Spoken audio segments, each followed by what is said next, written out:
Hey everyone, Dr. Deja here. I'm a vet with Hometown Veterinary Partners. We're thrilled to team up with Vet Candy for this project. I remember the stress of preparing for the NAVLE, and we're here to support you through it. Tonight, we're bringing you an exciting topic and an amazing expert to discuss it. To find out more about Hometown Veterinary Partners and the Path to Partner program, head over to hometownvetpartners.com/vet candy. Best of luck on your test. Hello, my name is Dr. Forrest Cummings, and I am a board-certified veterinary small animal internal medicine specialist. Today, we will be talking about diabetes mellitus in cats. Thanks for joining me today for today's talk on diabetes mellitus. Before I get started, I would like to tell you all a little bit about myself. As many of you, I have had an affinity for animals at a very young age. I was always intrigued with biology and how the body worked. My passion for animals carried me to the University of Kentucky to receive a degree in animal science with a minor in biology. I then attended Tuskegee University College of Veterinary Medicine, graduating in 2005 with my doctorate of veterinary medicine. While at Tuskegee, I was introduced to the specialty of internal medicine and immediately fell in love with it. I love the detective work involved in helping to diagnose dogs and cats, ultimately managing their conditions. Following graduation, I completed a rotating internship at the University of Tennessee College of Veterinary Medicine.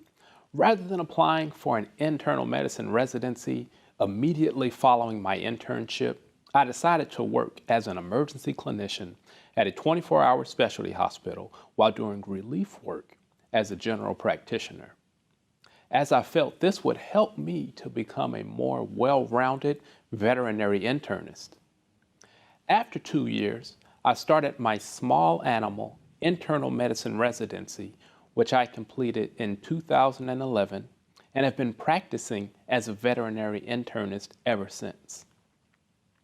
As a veterinary internist, diagnosing and managing challenging endocrine diseases is one of my primary responsibilities, and diabetes mellitus is one of the most common endocrine diseases seen in cats.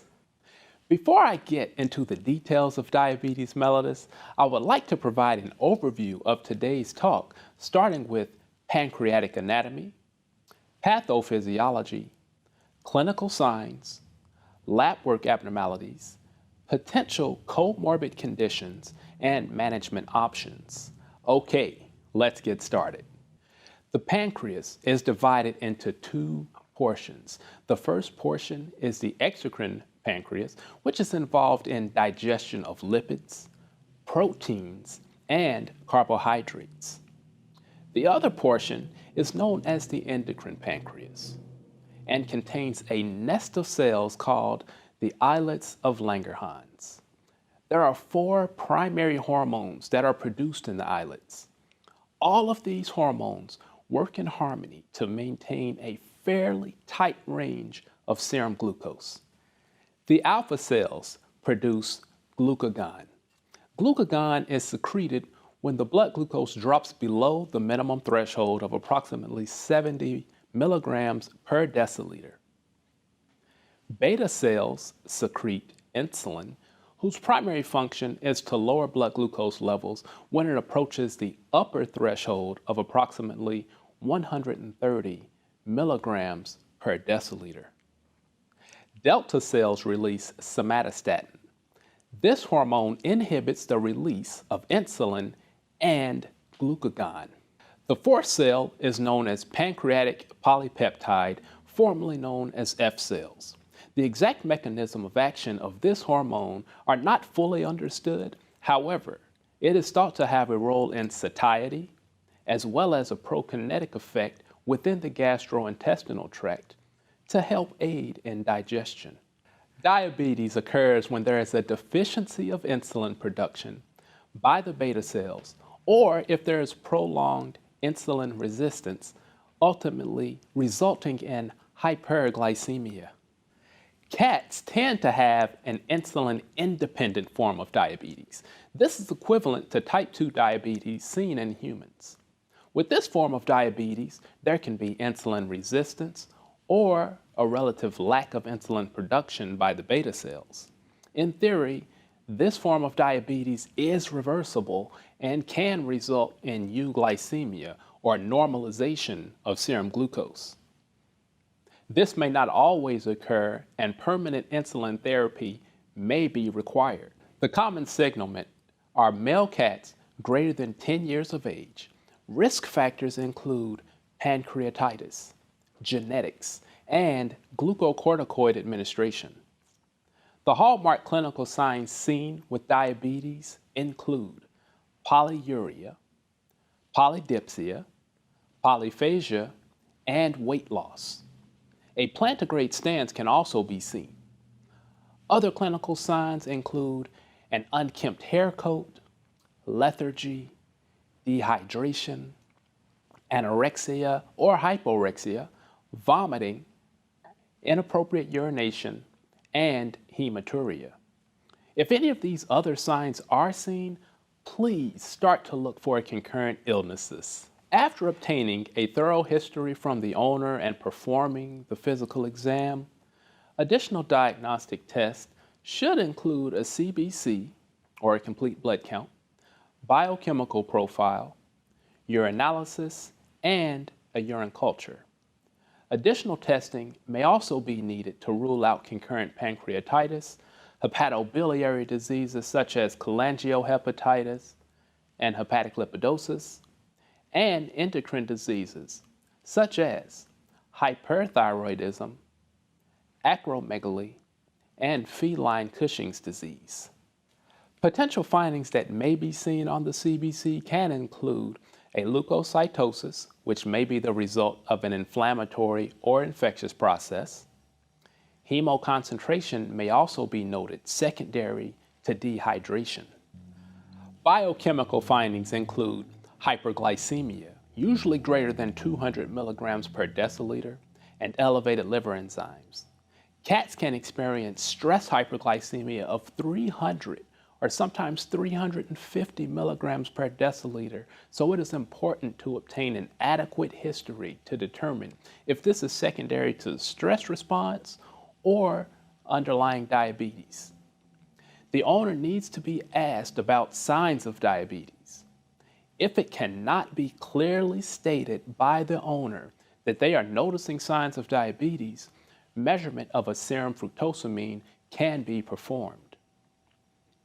This test assesses glycemic control over the past 2 to 3 weeks and can aid in the diagnosis of diabetes. Moving to the urinalysis, you can observe a normal to decreased urine-specific gravity.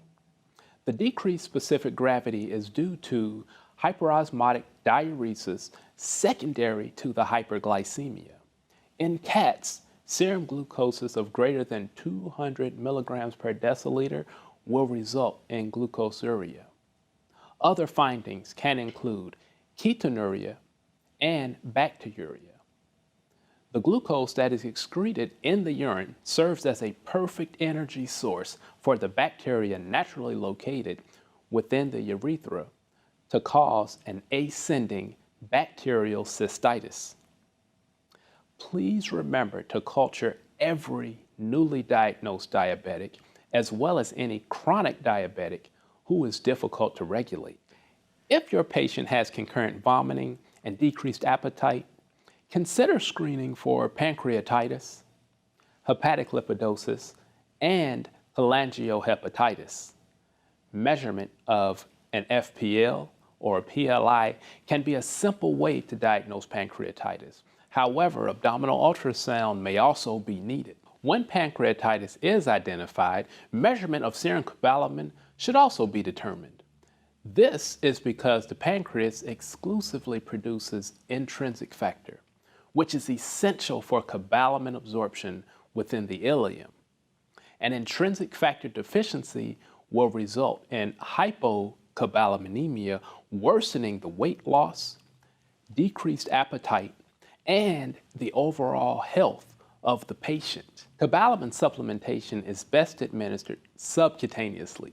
Each cat should receive 250 micrograms once weekly for 6 weeks, then monthly thereafter. Treatment may be needed indefinitely.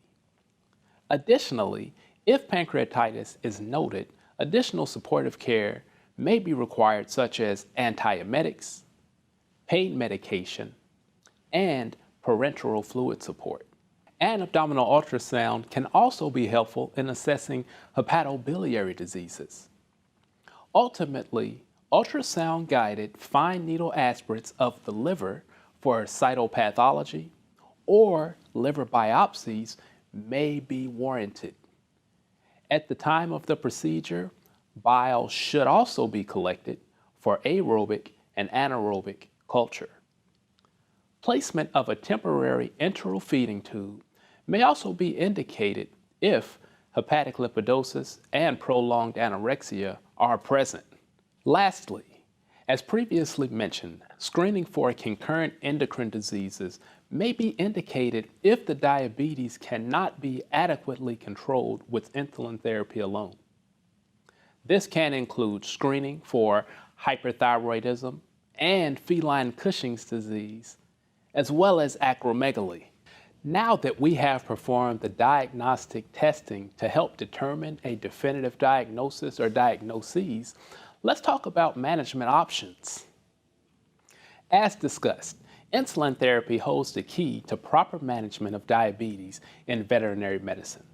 Unlike dogs, cats have a relative insulin deficiency or insulin resistance, so they may be slightly more responsive to oral hypoglycemic drugs. Oral hypoglycemic drugs are generally not effective in dogs since they work by increasing insulin production from the beta cells. However, in dogs, beta cells are poorly functioning or not functioning at all. Therefore, since the beta cells are presumed to be effective in cats, oral hypoglycemic drugs, such as glipizide, can be an alternative if insulin therapy is not an option. Insulin types include both intermediate and long-acting insulin for the chronic management. Prozinc and glargine are the most common formulations used in cats. However, Vetsolin and Novolin N may also be effective. Please note that both Vetsolin and Prozinc should be administered with U40 syringes only, whereas glargine and Novolin N should be administered with a U100 syringe. Please remember that since cats require such a small volume of insulin, usually 1 to 3 units, accurate dosing may be difficult with U100 syringes. One advantage of the U40 syringe is the ability to have half-unit dosing, so patients can receive 1.5 units if needed, as opposed to 1 or 2 units. After starting insulin therapy, a glucose curve should be performed 7 to 10 days, either in the hospital or by the owner at home with the use of a glucose monitoring kit. Traditionally, a blood glucose should be performed for a minimum of 12 hours with the reading taken every 2 hours to fully assess the peak and trough of the blood glucose curve between insulin administrations. More recently, continuous glucose monitoring has shown an increase in use due to the lack of serial venipunctures, thus decreasing patient stress and discomfort. A Freestyle Libre 2 continuous blood glucose monitoring kit can be obtained from your local pharmacy and placed on the skin between the shoulder blades by a veterinarian or a trained veterinary staff member. This comes with a monitor that will allow blood glucose to be measured as frequently as every several minutes for up to 14 days. The owner can either manually record the numbers and give them to the veterinarian to review. Alternatively, the data can be accessed electronically through the Freestyle Libre app. Once an adequate insulin dose has been established to maintain a blood glucose between 100 to 300 milligrams per deciliter, a glucose curve should be performed 1 month later and again every 3 to 4 months. A complete CBC, chemistry panel, urinalysis, and urine culture should also be performed every 6 months to assess overall health and to screen for occult urinary tract infections.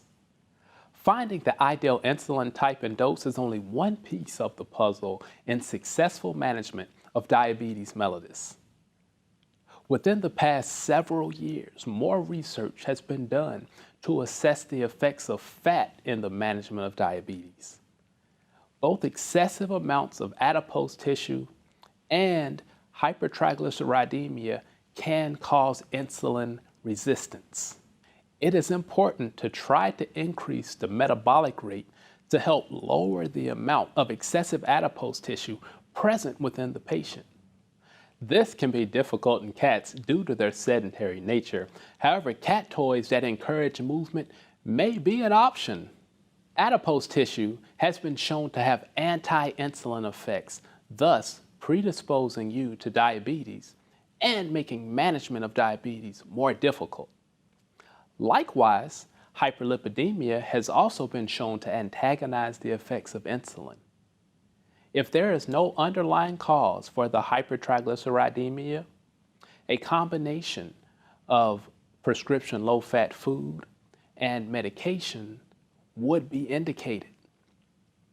This can include drugs such as gemfibrozil and fenofibrate.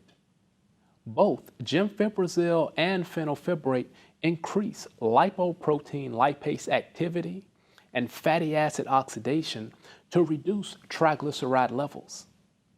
Once initiating therapy, measurement of serum triglycerides should be performed approximately 4 weeks later. Ideally, triglyceride levels should be less than 400 milligrams per deciliter. When deciding on the ideal diet, one that is high in protein and low in carbohydrates is the most effective. One major complication of diabetes is the development of ketoacidosis. These patients can present to the hospital extremely ill, secondary to metabolic acidosis, electrolyte disturbances, and severe dehydration. A characteristic clinical sign is the acetone breath. If the patient is too dehydrated to collect urine to confirm a ketonuria, measurement of serum ketones can be just as effective. The diagnosis of diabetic ketoacidosis should always be considered a potential life-threatening emergency, and the owner should be advised to transfer to a 24-hour emergency clinic for aggressive supportive care. The prognosis for a patient with diabetic ketoacidosis is extremely guarded and will ultimately depend on how quickly medical management is initiated and response to therapy. The mortality rate can range from 30 up to 50%. Ketone bodies are produced secondary to starvation or prolonged hyperglycemia. As a consequence of the body not being able to utilize its primary energy source, it begins to break down fats and proteins through a process called gluconeogenesis. This results in increased amino acid mobilization from extrahepatic tissues and increased free fatty acid oxidation from adipose tissue, ultimately resulting in an accumulation of ketone bodies, namely beta-hydroxybutyrate, acetoacetate, and acetone.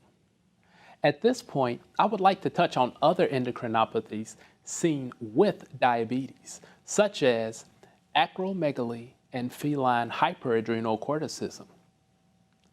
These cats tend to require higher doses of insulin therapy that may not necessarily decrease with successful management of the concurrent endocrinopathies.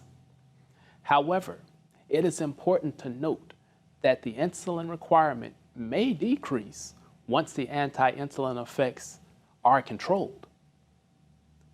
families should be instructed to monitor for signs of hypoglycemia after starting therapy.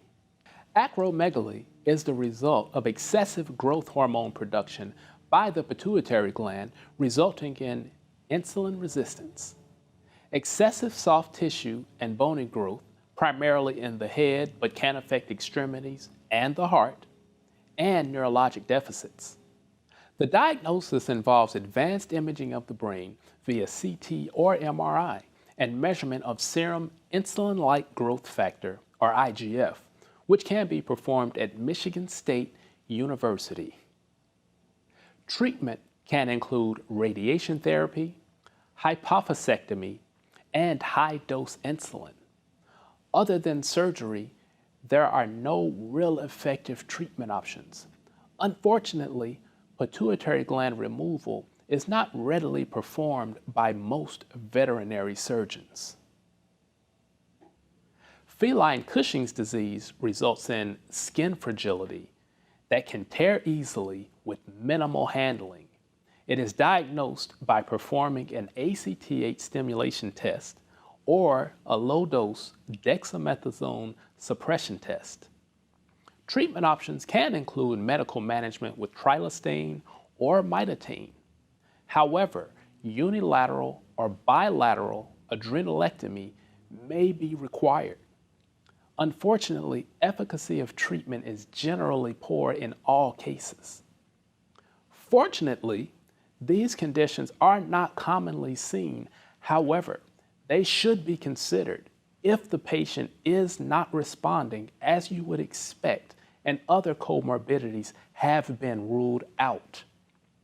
Unfortunately, the prognosis is extremely guarded when these conditions are found, since they can be extremely difficult to control, resulting in ongoing cost to the owner and a decreased quality of life for the patient. Overall, the prognosis in cats with uncomplicated diabetes mellitus is good, and many can live a normal lifespan as long as complications do not arise and comorbidities do not develop. The prognosis for cats with complicated diabetes can vary depending on the underlying disease processes and their response to therapy. One last and very important point that I would like to stress is the importance of client education when a diagnosis of diabetes is found. Clients need to be fully aware that treatment is lifelong and will require insulin administration. Asking if they are willing to provide the necessary support is going to be essential in successful management. It is also important to ask whether or not the client has a fear of needles and blood, because insulin injections will need to be given twice daily. There is also a financial component that will need to be addressed to pay for medications and necessary diagnostics that are indicated. If these criteria cannot be met, the conversation should be shifted to discuss surrendering the animal to someone that can provide treatment or humane euthanasia. These are not conversations that any of us enjoy having, but they are important nonetheless and are always aimed at making the best decision for the animal. So in summary, we learned about the pancreatic anatomy, the pathophysiology of diabetes, and potential complications of poorly regulated diabetes, including diabetic ketoacidosis. We also discussed diagnostics to help make a definitive diagnosis of diabetes, as well as comorbid conditions such as pancreatitis, cholangiohepatitis, lipidosis, hyperthyroidism, Cushing's disease, and acromegaly.